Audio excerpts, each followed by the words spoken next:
full arch replacement of your teeth is a way in which someone who's missing your teeth can get function and her smile back.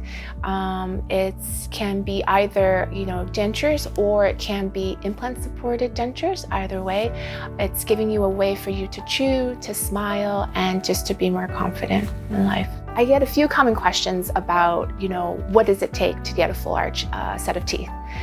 First one is always, am I even a candidate for it? And first off, from a clinical point of view, we always want to know if you have enough bone. And we'll do that either doing a 3D scan on you, and we can see that. And if you don't have enough bone, there are many procedures that we can do to help get you there so that you are a candidate for the implants. Another common question I get is about whether or not it's going to be very painful.